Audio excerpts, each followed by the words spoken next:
You know, sometimes you can feel it in your bones when something's not right. At first, I tried to ignore it, brushing off the unease as nothing more than paranoia. But there was a shift, a subtle change in the air around my home. It wasn't just the silence that lingered a little longer, or the way she'd avoid meeting my eyes. It was something deeper, something insidious that had crept into our lives without me noticing. She'd always been a bit distant, but now there was a chill to her touch, a coldness in her smile. I remember the first time I caught a glimpse of it, the way she'd hurriedly put her phone away when I walked into the room. I laughed it off then, thinking maybe she was planning a surprise or something harmless. But that laugh didn't reach my eyes and the seed of doubt was planted. One night as I lay beside her, staring at the ceiling while she slept soundly, I started piecing together the little things I'd been ignoring. The late-night texts, the sudden outings, the way she'd started dressing up even when there was no occasion. It was as if she was trying to impress someone, but it wasn't me. And then there was that boy next door. Young, cocky, always hanging around with that smug grin on his face. I'd never paid him much mind before, but now I couldn't stop thinking about the way he looked at her, the way she'd smile back. I tried to push the thoughts away, tried to convince myself that I was being ridiculous, but the doubts kept gnawing at me, whispering in my ear, driving me to the edge of madness. I started watching them, noting every glance, every lingering touch, every laugh that seemed a little too genuine. It was like they were mocking me, carrying on their little affair right under my nose, thinking I was too stupid to notice. One evening, I couldn't take it anymore. I followed her when she said she was going out to meet a friend. I knew where she was going, and I knew who she was really meeting. My heart pounded in my chest as I trailed her, my mind racing with thoughts of what I might find. And when I saw them together, laughing, touching, that was when the last thread of my sanity snapped. I stood there in the shadows watching as they embraced, her hands running through his hair, his lips on her neck. It was like a knife twisting in my gut. The pain so sharp I could barely breathe. The rage that flooded through me was overwhelming, consuming, and in that moment, I knew there was no turning back. I had to do something. This couldn't go on. She couldn't just betray me like that and expect to get away with it. As I turned away, my mind was already plotting, already calculating what I would do next. This wasn't going to end well, not for her, and certainly not for him. I was going to make sure of that. I was going to make sure they both paid for what they'd done, and that's when the plan started to take shape. A dark, twisted plan that would lead me down a path from which there would be no return. But even as I drove home that night, my hands gripping the steering wheel until my knuckles turned white, I couldn't shake the image of them together. It played on a loop in my mind, taunting me, fueling the fire that had already begun to burn in my chest. I knew I couldn't confront them, not yet. I needed to be smart, needed to plan this out carefully. If I was going to make them suffer, it had to be perfect. I arrived home to find her already there, sitting on the couch as if nothing had happened. She greeted me with that same sweet smile, the one that used to make my heart flutter, but now only filled me with disgust. I forced myself to smile back, to act normal, even though all I wanted to do was scream at her, to tear that mask of innocence off her face. But I knew better. I had to wait. The time would come, but not yet. Over the next few days, I became an expert at pretending.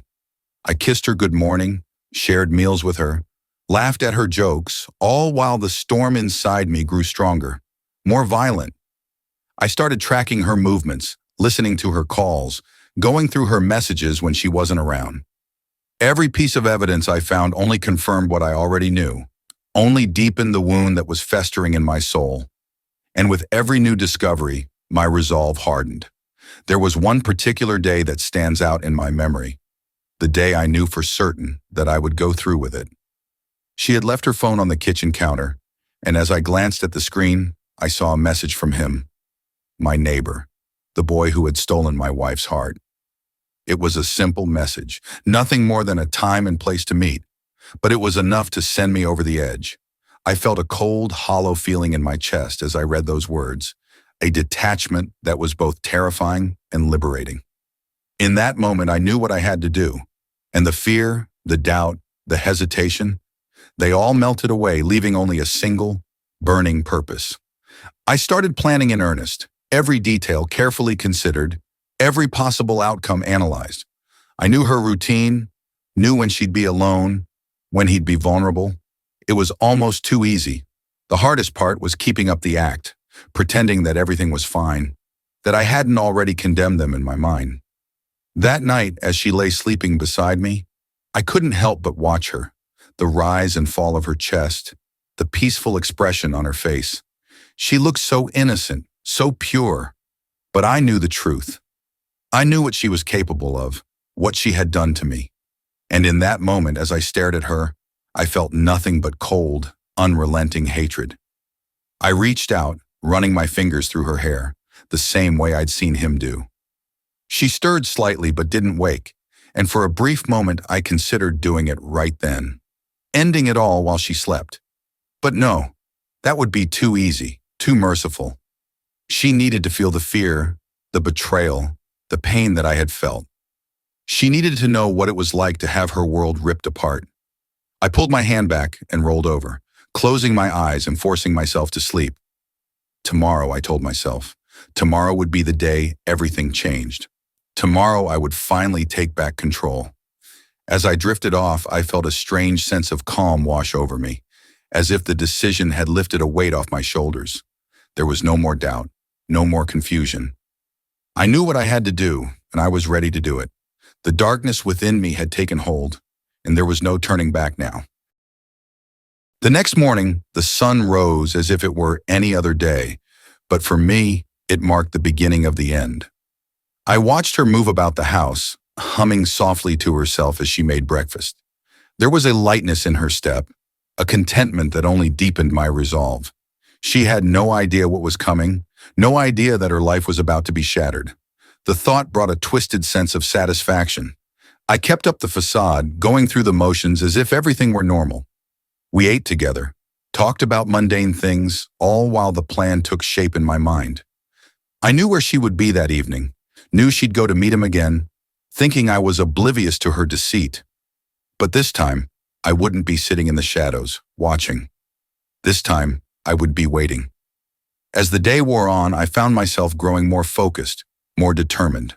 The doubts and fears that had plagued me were gone, replaced by a cold, calculated determination. Every moment with her felt like a countdown, each interaction pushing me closer to the point of no return.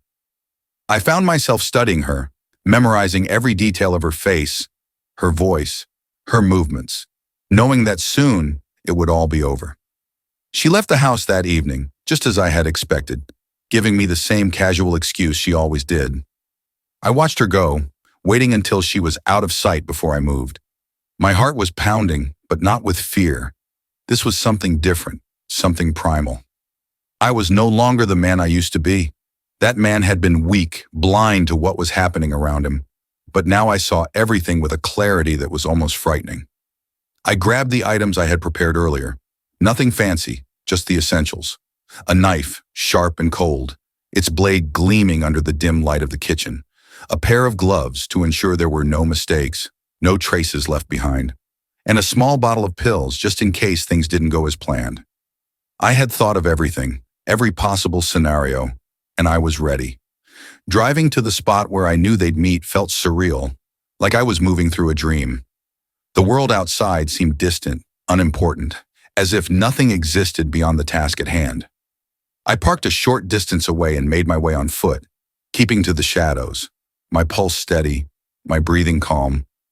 The night was quiet, the streets deserted, as if the world itself was holding its breath. When I arrived, I saw them almost immediately, standing together under a street lamp, their bodies close, their faces inches apart. The sight of them made my blood boil, but I forced myself to stay calm, to think clearly. This wasn't the time for emotion. This was the time for action. They were so engrossed in each other that they didn't notice me approach. I stayed hidden, watching them for a moment, memorizing the scene, knowing it would be the last time they ever stood together like that. And then, when the time was right, I stepped out of the shadows, the knife in my hand, its blade glinting in the light.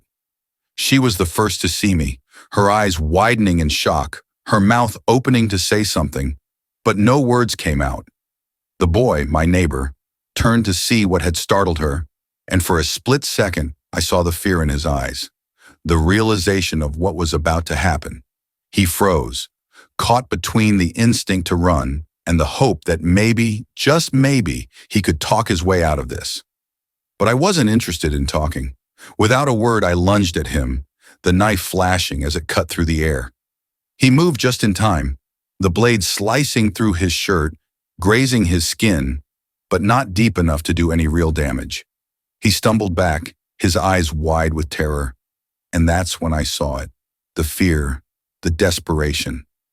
He wasn't so cocky now. I turned my attention to her, my wife, the woman who had betrayed me in the worst possible way. She stood there paralyzed, tears streaming down her face, her hands raised as if to ward me off.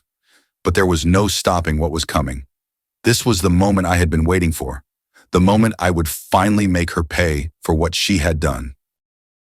I advanced on her, the knife steady in my hand, the anger and pain that had been building inside me now reaching its peak. She tried to plead, to beg for forgiveness, but I didn't hear her words. All I could see was the image of her with him, the way she had looked at him, touched him, laughed with him. It was more than I could bear. And then, in one swift motion, I brought the knife down. The sound of the blade meeting flesh was sickening, a wet, tearing noise that I would never forget. She gasped, her eyes wide with shock, her hands clutching at the wound as she crumpled to the ground. I stood over her, watching as the life drained from her eyes, the blood pooling around her, staining the pavement. It was over. She was gone. But the satisfaction I had expected to feel was elusive, slipping through my fingers like sand. There was no relief, no sense of victory, only a hollow emptiness that left me cold and numb. I turned to look at him, my neighbor, the boy who had started it all. He was still there, frozen in place, too terrified to move. For a moment, I considered going after him, finishing what I had started. But as I took a step toward him, something in his eyes made me stop. It wasn't just fear. It was something deeper, something that made me realize I didn't need to kill him. He would live with this moment for the rest of his life, haunted by the memory of what he had seen, what he had caused. Without a word, I turned and walked away, leaving him standing there shaking, his eyes wide with terror. I didn't look back. There was nothing left for me there. The deed was done, and now I had to face the consequences of what I had become. As I walked away from the scene, my heart pounded not with adrenaline, but with a cold, oppressive heaviness. The night air felt thick, pressing in on me from all sides, as if the very darkness around me was alive, aware of what I had done. Each step felt like it took an eternity, the echo of my footsteps bouncing off the silent, empty streets. The weight of my actions settled on my shoulders, growing heavier with every passing moment. When I finally reached my car, I paused, gripping the handle with trembling hands. The reality of what had just happened began to seep in, like a slow creeping tide. I had planned every detail, had imagined how it would feel to finally get my revenge, to take back control of my life. But now that it was over, now that she was gone, there was no satisfaction, no sense of closure, only an overwhelming sense of emptiness. I slid into the driver's seat, the interior of the car feeling strangely foreign, like I didn't belong there anymore. The knife was still in my hand, its blade slick with her blood. I stared at it for a long moment, the red stains glistening in the dim light. This was the tool that had ended her life, the object that had forever changed mine. The sight of it made me sick, a wave of nausea rolling through me as I realized the finality of what I had done.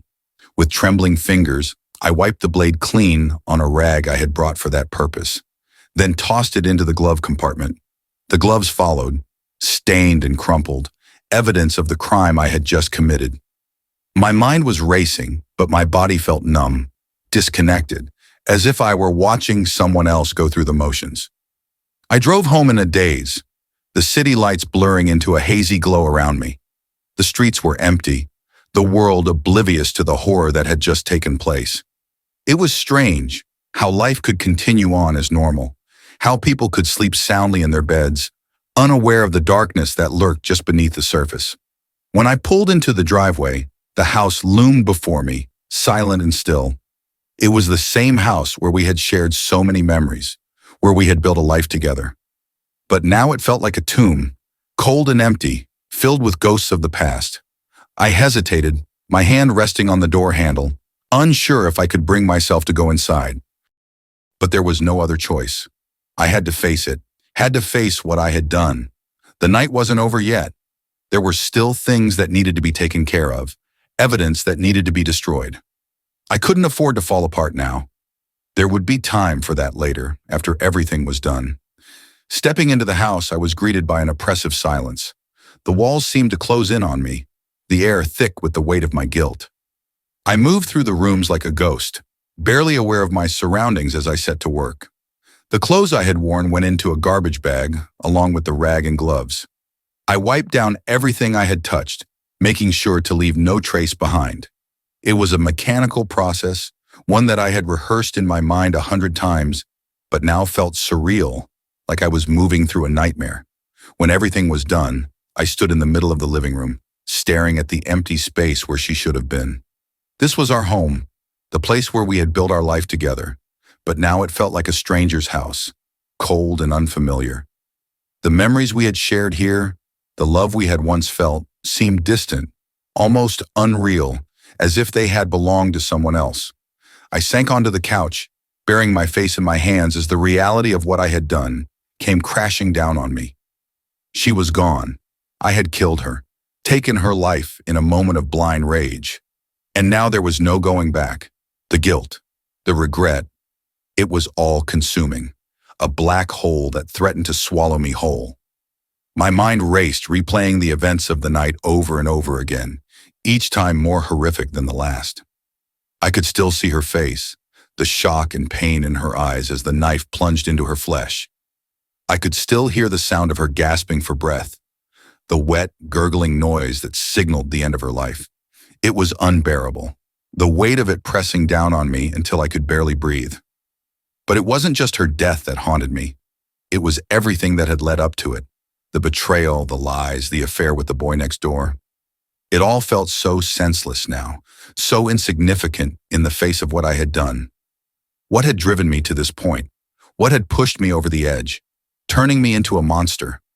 And then, as I sat there, the memories started flooding back. The early days of our relationship, the love we had shared, the dreams we had built together. We had been happy once, hadn't we? There had been a time when I would have done anything for her, when I couldn't imagine my life without her. But somewhere along the way, something had changed. We had drifted apart, the love turning to resentment, the passion to indifference. And in the end, it had all led to this. The weight of my actions was too much to bear. I felt like I was drowning, suffocating under the guilt that pressed down on me. I had taken a life, destroyed the woman I had once loved. And for what? For a fleeting moment of revenge, a twisted sense of justice that now felt meaningless. As the night wore on, the realization set in that there was no escape from this, no way to undo what had been done. I was trapped, a prisoner of my own guilt, my own actions. The life I had known was gone, shattered in an instant by a single irreversible decision. And now, I was left with nothing but the darkness, the emptiness, and the knowledge that I had become the very thing I had once feared, a man capable of murder. The dawn broke slowly, the first rays of sunlight creeping through the curtains, casting long shadows across the room. I hadn't slept at all, my mind too consumed with the events of the night. Every second had felt like an eternity, the hours dragging on as I sat there, wrestling with the overwhelming guilt and the crushing weight of what I had done. The reality of the situation was inescapable now. The house that had once been my sanctuary felt like a prison, the walls closing in on me, suffocating me with memories of a life that no longer existed. Every corner, every piece of furniture, every photograph on the wall was a reminder of what I had lost, of what I had destroyed. I knew that I couldn't stay here, not with the evidence of my crime hanging over me like a noose. The realization hit me like a freight train.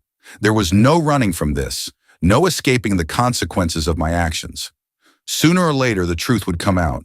The police would find her body, and they would come for me. There was no avoiding it. But the thought of going to prison, of spending the rest of my life locked away, was unbearable. My mind raced, desperate for a way out, for something, anything that would allow me to escape the nightmare I had created. But the more I thought about it, the more hopeless it all seemed. There was no way to erase what I had done, no way to turn back the clock and undo the horror I had unleashed. The darkness had already claimed me, and there was no going back. I stood up, my body aching from hours of sitting in the same position. The house was eerily quiet, the silence broken only by the faint ticking of the clock on the wall. I walked through the rooms, my footsteps echoing off the hardwood floors, the sound hollow and empty. Every room felt like a tomb, filled with the ghosts of the life we had once shared. When I reached the bedroom, I hesitated, my hand hovering over the doorknob. This was where it had all begun, where I had first suspected the affair, where the seeds of my rage had been planted. But now the room felt foreign, like it belonged to someone else. The bed was unmade, the sheets rumpled, a stark contrast to the pristine order I had once demanded. I could still see her lying there, sleeping peacefully, unaware of the storm that was about to consume us both. I couldn't stay here. The thought of spending another minute in this house surrounded by the reminders of what I had done was unbearable. I needed to get out, to leave it all behind. But where would I go? There was nowhere that could offer solace, nowhere that could erase the memories that haunted me. As I stood there, lost in my thoughts, I heard a sound outside, a car door slamming, followed by the muffled voices of my neighbors. My heart skipped a beat, panic setting in as I realized that time was running out. The world was waking up, and soon people would start to notice that something was wrong. I had to leave, and I had to do it now. I grabbed a bag from the closet, stuffing it with a few essentials, clothes, a toothbrush, some cash I had hidden away. It felt surreal, like I was moving in slow motion, my body on autopilot as my mind raced ahead, trying to figure out what to do next. I didn't have a plan, didn't know where I was going, but I knew I couldn't stay here. As I moved through the house, gathering what little I could, my mind kept going back to her, to the woman I had once loved, the woman I had killed. The memories were relentless, each one more painful than the last. I could see her smile, hear her laugh, feel her touch, all of it now lost to the void I had created. And in the end, I had nothing left. No love, no happiness, only the emptiness and the guilt that threatened to consume me.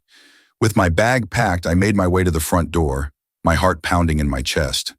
This was it. There was no turning back now. I hesitated for a moment, my hand resting on the doorknob, as the full weight of my decision settled on me. But there was no time for second thoughts, no time to reconsider. I had to go. I stepped outside, the morning air crisp and cool against my skin. The world felt strangely normal, as if nothing had changed, as if I hadn't just committed an unspeakable act.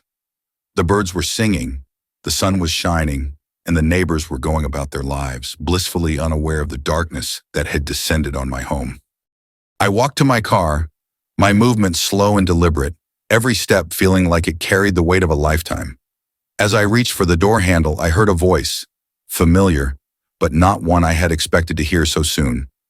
I turned to see him, the boy next door, the one who had been with my wife, the one who had run away in fear the night before. He stood there, his face pale, his eyes wide with a mixture of terror and disbelief. He had come back, perhaps out of guilt, perhaps out of a need to understand what had happened. But now, seeing me standing there, his expression changed, and I could see the realization dawn on him, that this was no ordinary morning, that something terrible had taken place. For a moment we just stared at each other, the air between us thick with unspoken words. I could see the fear in his eyes, the same fear I had seen the night before. But there was something else too, something that mirrored the emptiness I felt inside. He knew what I had done, and in that moment I realized that he was just as trapped as I was. I opened my mouth to say something, to try and explain, but the words wouldn't come. What could I possibly say that would make any of this better? How could I explain the madness that had taken hold of me, the darkness that had driven me to commit such a heinous act? There were no words, no justification, only the cold, hard truth of what I had done. Before I could make a move, he turned and ran, his footsteps echoing down the street as he disappeared into the distance. I watched him go, a part of me wanting to chase after him, to plead for forgiveness. But I knew it was too late. There was no forgiveness to be had, no absolution for the sins I had committed. I got into the car, my hands shaking as I gripped the steering wheel. The engine roared to life, the sound jarring in the early morning silence. I didn't know where I was going, didn't care anymore. All I knew was that I had to keep moving, had to put as much distance between myself and this place as possible. As I drove away, the house growing smaller in the rearview mirror, I couldn't help but feel a deep, gnawing sense of loss. I had lost everything: my wife, my home, my future. And all for what? For a moment of revenge, a fleeting sense of justice that had left me hollow and broken. The road stretched out before me, endless and empty, and I knew that there was no going back. The man I had once been was gone, replaced by a monster of my own making. The consequences of my actions would follow me wherever I went, a constant reminder of the darkness that had consumed me. As the miles rolled by, the weight of my guilt grew heavier, the emptiness inside me deeper. There was no escape from the consequences, no running from the truth. I was a murderer, and no matter how far I ran, I could never outrun what I had become. The darkness was a part of me now, a shadow that would haunt me for the rest of my days, a reminder of the price I had paid for my revenge.